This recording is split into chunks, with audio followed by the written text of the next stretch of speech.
ہمارے شہر سے ہی تعلق رکھتے ہیں، مطلب ممبئی کے قریب ہی ہے نا بھیونڈی، وہیں پہ یہ رہا کرتے تھے. اور یہ بال بھارتی جہاں سے آپ کی کتابیں شائع ہوتی ہیں نا، وہ بال بھارتی کا جو اردو کی لسانی کمیٹی تھی اس کے بہت اہم رکن تھے. اور اس کے علاوہ تعلیمی موضوعات پر انہوں نے بہت سارے مضامین بھی لکھے. تو آج جو ہم سبق پڑھنے جا رہے ہیں حضرت علی، وہ بھی انہی کا لکھا ہوا ہے. حضرت علی رضی اللہ تعالیٰ عنہ ہمارے نبی حضرت محمد صلی اللہ علیہ وسلم کے چچا بھائی تھے. ان کے والد ابو طالب کا شمار مکے کے ذی اسر لوگوں میں ہوتا تھا. بچپن ہی سے حضرت علی حضور اکرم صلی اللہ علیہ وسلم کی تربیت میں رہے. بچوں میں سب سے پہلے ایمان لانے کی سعادت حضرت علی نے حاصل کی. اس وقت ان کی عمر مشکل سے 8-10 برس کی تھی. دیکھیے یہاں پر سبق کی شروعات ہو رہی ہے. یہ پہلا پیراگراف ہے آپ کے سبق کا. اس میں بتایا گیا کہ حضرت علی جو تھے وہ ہمارے جو پیارے نبی ہیں ان کے چچا زاد بھائی تھے، یعنی ان کے چچا کے بیٹے تھے. اور ان کے والد جو ہے ابو طالب کا شمار مکے کے بہت ذی اثر لوگوں میں ہوتا تھا. ذی اثر کے معنی دیکھیں نیچے دیے ہوئے ہیں، اثر رکھنے والے، یعنی مکے کے کچھ ایسے لوگوں میں ان کا شمار ہوتا تھا کہ جو بہت اثر رکھتے تھے، اثر و رسوخ رکھتے تھے. بچپن ہی سے حضرت علی جو ہے حضور صلی اللہ علیہ وسلم کی تربیت میں رہے. بچوں میں سب سے پہلے ایمان لانے کی سعادت حضرت علی نے حاصل کی. سعادت کا مطلب ہوتا ہے خوش نصیبی، یعنی بچوں میں سب سے پہلے ایمان لانے کی خوش نصیبی کسے ملی؟ حضرت علی کو ملی. اور اس وقت ان کی عمر جو ہے مشکل سے صرف 8-10 برس کی تھی، یعنی مشکل سے وہ صرف 8-10 سال کے تھے اور اس وقت وہ ایمان لے آئے.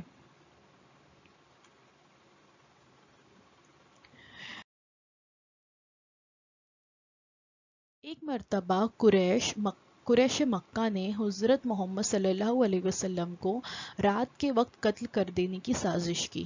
آپ صلی اللہ علیہ وسلم کو اس سازش کا علم ہو گیا. حضور اکرم صلی اللہ علیہ وسلم کے پاس مکے کے لوگوں کی امانتیں رکھی ہوئی تھی. اس رات آپ صلی اللہ علیہ وسلم نے اپنے بستر پر حضرت علی سے سونے کے لیے کہا اور اللہ کے حکم سے مدینہ ہجرت فرمائی. آپ نے جاتے ہوئے حضرت علی کو ہدایت کی کہ وہ مکہ والوں کو ان کی امانتیں لوٹا کر مدینہ آ جائے. اس رات حضرت علی حضور اکرم صلی اللہ علیہ وسلم کے بستر پر بے خوف و خطر گہری نیند سو گئے. قریش مکہ نے جب آپ صلی اللہ علیہ وسلم کے بستر پر حضرت علی کو پایا تو انہیں سخت مایوسی ہوئی. وہ غصے میں واپس لوٹ گئے. بعد میں حضرت علی نے لوگوں کی امانتیں لوٹائی اور مدینہ ہجرت کی. ہجرت کے دوسرے سال اللہ کے رسول صلی اللہ علیہ وسلم نے اپنی بیٹی بی بی فاطمہ رضی اللہ تعالیٰ عنہ کا نکاح حضرت علی رضی اللہ تعالیٰ عنہ سے کر دیا. دیکھیے یہاں پر اس جو پیراگراف ہم یہ دوسرا دیکھ رہے ہیں اس میں بتایا گیا کہ ایک مرتبہ کیا ہوا کہ جو مکہ کے رہنے والے لوگ تھے انہوں نے حضرت محمد صلی اللہ علیہ وسلم کو معاذ اللہ رات کے وقت قتل کر دینے کی سازش کی. دیکھیے مکے میں کیا ہوا تھا، جب حضور اکرم صلی اللہ علیہ وسلم نے سب کے سامنے دین کی دعوت دی، لوگوں کو اسلام کی طرف بلانے کی کوشش کی اور لوگوں سے کہا کہ یہ ایک سچا دین ہے، میں جو ہے اللہ کا آخری نبی ہوں، آپ لوگ ایمان لے آئیے. تو لوگ جو ہے اس بات کے لیے راضی نہیں ہوئے کیونکہ وہ بت پرست قوم تھی، وہ بتوں کو اپنا خدا مانتے تھے. تو وہاں کے جو بڑے بڑے لوگ تھے انہیں یہ بات بہت ناگوار گزری اور انہوں نے ایک دفعہ سازش کی کہ وہ لوگ جو ہے رات کے وقت معاذ اللہ کیا کریں گے، حضور اکرم صلی اللہ علیہ وسلم کو قتل کر دیں گے. آپ صلی اللہ علیہ وسلم کو اس سازش کا علم ہو گیا، یعنی انہیں پتہ چل گیا. علم ہونا یعنی کسی چیز کے بارے میں پتہ چلنا، تو انہیں یہ بات پتہ چل گئی. تو حضور اکرم صلی اللہ علیہ وسلم کے پاس مکے کے لوگوں کی امانتیں رکھی ہوئی تھی. دیکھیے ہمارے جو پیارے نبی تھے انہیں امین اور صادق کے لقب سے نوازا گیا تھا کیونکہ وہ بہت سب کی امانتوں کو سنبھال کر رکھنے والے اور ہمیشہ سچ بولنے والے تھے. تو لوگ جو ہے ان پہ بہت زیادہ اعتماد کرتے تھے اور اکثر اپنی امانتیں ان کے پاس رکھوایا کرتے تھے تاکہ اس کی حفاظت ہو. تو آپ کے پاس جو ہے لوگوں کی امانتیں رکھی ہوئی تھی. اس رات آپ نے کیا کیا، حضرت علی کو اپنے بستر پر سونے کے لیے کہا اور اللہ کے حکم سے مدینہ ہجرت فرمائی. یعنی وہ وہاں سے ہجرت کرنا یعنی ایک جگہ سے دوسری جگہ جانا. تو وہ وہاں سے ہجرت کر کر مدینہ چلے گئے اور اپنے بستر پہ کس کو سونے کے لیے کہا، حضرت علی کو سونے کے لیے کہا. اور انہوں نے یہ بھی کہا کہ حضرت علی کو انہوں نے یہ بھی ہدایت دی کہ جو مکے والوں کی امانتیں ان کے پاس رکھی ہوئی ہے وہ انہیں لوٹا کر آپ بھی بعد میں مدینہ آ جانا. اب کوئی اور شخص ہوتا، اسے پتا ہوتا کہ حضرت محمد صلی اللہ علیہ وسلم کو معاذ اللہ یہ لوگ رات کے وقت قتل کر دیں گے، تو کوئی اور ہوتا تو وہ ڈر جاتا ہے نا. وہ بالکل بھی حضور اکرم صلی اللہ علیہ وسلم کے بستر پر سونے کے لیے شاید راضی نہ ہوتا، یا راضی ہوتا بھی تو بہت ڈرا ہوا ہوتا. لیکن حضرت علی جو ہے وہ بالکل بے خوف و خطر گہری نیند سو گئے. یعنی انہیں اللہ تعالیٰ پر اور اپنے پیارے نبی پر اتنا بھروسہ تھا کہ انہیں یقین تھا کہ انہیں قریش مکہ بالکل کوئی نقصان نہیں پہنچا سکتے. تو اس لیے وہ بالکل بے خوف ہو کر گہری نیند میں سو گئے. جب قریش مکہ جیسے انہوں نے سازش کی تھی، جیسا ان کا پلان تھا، تو اپنے پلان کے مطابق جب وہ وہاں پر پہنچے تو انہوں نے کیا دیکھا کہ حضرت علی جو ہے یہاں پر آپ صلی اللہ علیہ وسلم کے بستر پر لیٹے ہوئے ہیں. تو انہیں بہت زیادہ مایوسی ہوئی اور وہ غصے میں وہاں سے واپس لوٹ گئے. اس کے بعد حضرت علی نے، جیسے کہ حضور صلی اللہ علیہ وسلم نے انہیں تاکید کی تھی، لوگوں کی امانتیں انہیں واپس لوٹائی اور پھر وہ کہاں چلے گئے، وہ بھی ہجرت کر کے آپ صلی اللہ علیہ وسلم کے پاس مدینہ چلے گئے. آپ کو پتہ ہے نا، مکہ اور مدینہ سعودی عربیہ جو ہے وہاں کے دو اہم شہر ہے. اور سعودی عرب کیا ہے، ایک ملک ہے. ہجرت کے دوسرے سال اللہ کے رسول نے اپنی بیٹی جو انہیں بہت زیادہ جی جان سے عزیز تھی، حضرت فاطمہ، ان کا نکاح جو ہے انہوں نے حضرت علی سے کر دیا. اس طرح حضرت علی کیا بن گئے، ہمارے پیارے نبی حضرت محمد صلی اللہ علیہ وسلم کے داماد بن گئے. حضرت علی نے بچپن ہی میں لکھنا پڑھنا سیکھ لیا تھا. رسول اکرم صلی اللہ علیہ وسلم کی جانب سے جو خطوط روانہ کیے جاتے تھے انہیں اکثر حضرت علی ہی لکھا کرتے تھے. انہیں تقریر و خطابت کا خداداد ملکہ حاصل تھا. حضرت علی میں بہت سی خوبیاں تھیں. ان کی بہادری اور جنگی صلاحیت سے ہر خاص و عام واقف تھا. خیبر کی جنگ میں انہوں نے بے مثال شجاعت کا مظاہرہ کیا، جس کی وجہ سے خیبر کا قلعہ فتح ہوا. حضرت علی صاحب الرائے تھے. کوئی تنازع آ پڑتا تو ایسا فیصلہ کرتے کہ لوگ دنگ رہ جاتے. دوسرے خلیفہ حضرت عمر فاروق رضی اللہ تعالیٰ عنہ فرمایا کرتے کہ ہم لوگوں میں سے سب سے بہتر فیصلہ کرنے کی صلاحیت حضرت علی میں ہے. حضرت عمر فاروق کو جب کوئی مشکل معاملہ پیش آتا تو وہ حضرت علی سے مشورہ کرتے تھے. دیکھیے یہاں پر بتایا گیا کہ حضرت علی نے جو ہے بچپن میں ہی لکھنا پڑھنا سیکھ لیا تھا، اور ہمارے پیارے نبی کو جب کبھی بھی خطوط روانہ کرنے ہوتے یا خط کسی کو بھیجنے ہوتے تو وہ اکثر حضرت علی سے ہی لکھایا کرتے تھے. دیکھیے آج تو موبائل فون کا زمانہ ہے، ٹیلی فون کا زمانہ ہے، انٹرنیٹ کا زمانہ ہے. اس وقت یہ سہولتیں دستیاب نہیں تھی. اگر کسی کو اپنی بات کسی تک پہنچانی ہوتی تھی تو کیا کیا جاتا تھا، خط لکھا جاتا تھا. تو حضور اکرم صلی اللہ علیہ وسلم کو جب خط لکھنا ہوتا تو وہ حضرت علی سے لکھایا کرتے تھے، کیونکہ انہیں تقریر کا اور خطابت کا، یعنی وہ تقریر بھی بہت اچھی کرتے تھے، بولتے بھی بہت اچھا تھے اور لکھتے بھی بہت اچھا تھے. خدا داد ملکہ حاصل تھا. خدا داد یعنی خدا کا دیا ہوا، ملکہ حاصل ہونا یعنی مہارت حاصل ہونا، قدرت حاصل ہونا. تو حضرت علی میں بہت ساری خوبیاں تھیں. ان کی بہادری اور جنگی صلاحیت سے ہر خاص و عام واقف تھا. یعنی وہ بہت بہادر تھے، بہت بہادری سے جنگ لڑا کرتے تھے. جنگ میں بھی وہ ہمیشہ آگے آگے رہا کرتے تھے. خیبر کی جنگ میں انہوں نے بے مثال شجاعت کا مظاہرہ کیا. یعنی جو خیبر کی جنگ ہوئی اس جنگ میں انہوں نے بہت جو ہے اچھی طرح سے لڑائی کی، بہادری کے ساتھ لڑائی کی، جس کی وجہ سے خیبر کا قلعہ جو ہے وہ فتح ہو گیا. حضرت علی جو تھے وہ صاحب الرائے تھے. صاحب الرائے کا مطلب ہوتا ہے صحیح رائے دینے والے. دیکھیے ہر کسی کو کبھی نہ کبھی کوئی معاملہ ایسا آ جاتا ہے کہ ہم پریشانی کا شکار ہوتے ہیں کہ اب اس کا حل کیسے ڈھونڈے. تو ہم کسی ایسے سمجھدار شخص کے پاس جاتے ہیں جس پر ہمیں یقین ہوتا ہے کہ وہ ہمیں صحیح رائے دے گا. تو اس زمانے میں بھی جب کسی پر کوئی تنازع آ جاتا یا کوئی معاملہ ایسا ہو گزرتا تو لوگ جو ہے حضرت علی کے پاس آتے تھے اور حضرت علی سب سے صحیح رائے دیتے تھے اور ایسا فیصلہ کرتے تھے کہ لوگ دنگ رہ جاتے تھے۔ جو دوسرے خلیفہ تھے، ہم نے دیکھے نا کہ 4 خلیفہ ہو گزرے ہیں، اس میں سے جو دوسرے خلیفہ تھے حضرت عمر فاروق، وہ ہمیشہ یہ فرمایا کرتے تھے کہ ہم لوگوں میں سب سے بہتر فیصلہ کرنے کی صلاحیت حضرت علی میں ہے۔ حضرت عمر فاروق کو جب کوئی مشکل معاملہ پیش آتا تو وہ حضرت علی سے مشورہ کرتے تھے۔ دیکھیں حضرت عمر فاروق جو تھے وہ حضرت علی سے عمر میں کافی بڑے تھے اور حضرت علی چھوٹے تھے، لیکن اس کے باوجود بھی اگر کوئی مسئلہ پیش آتا تو وہ یہ نہیں سوچتے کہ یہ تو مجھ سے چھوٹے ہیں تو میں ان سے کیسے مشورہ کروں، بالکل نہیں، بلکہ وہ ان سے مشورہ کیا کرتے تھے کیونکہ وہ بالکل صحیح رائے دینے والے اور صحیح فیصلہ کرنے والے تھے۔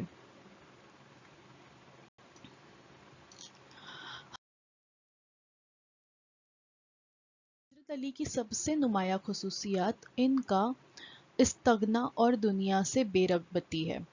عیش و آرام کے تمام اسباب ان کے قدموں میں تھے، حکومت کے پورے اختیارات اور مال و دولت کے سارے وسائل انہیں حاصل تھے، لوگوں کی طرف سے تعظیم و تکریم میں کمی نہ تھی اور نہ کوئی ان کا محاسبہ کر سکتا تھا، پھر بھی وہ دنیا کے عیش و آرام اور تکلفات سے بالکل ہی بے نیاز رہے۔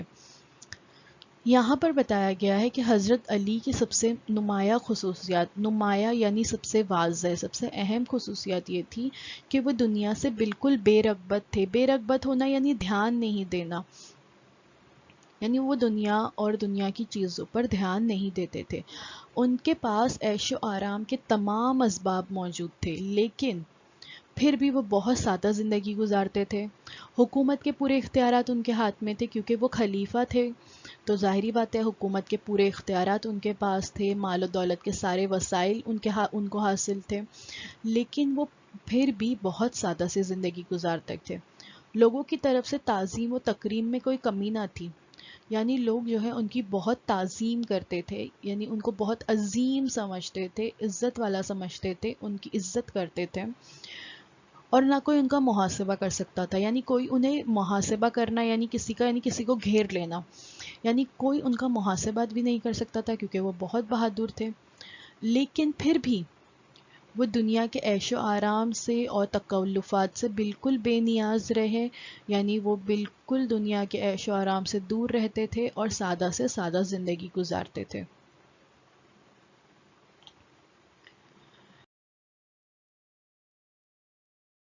ایک مرتبہ حضرت علی کی خدمت میں فالودہ پیش کیا گیا تو اس سے یوں مخاطب ہوئے، تیری خوشبو اچھی ہے، رنگ حسین ہے، تو لذیذ ہے، مگر میں نہیں چاہتا کہ نفس کو ایسی چیز کا عادی بنا لوں جس کا وہ اب تک عادی نہیں ہے۔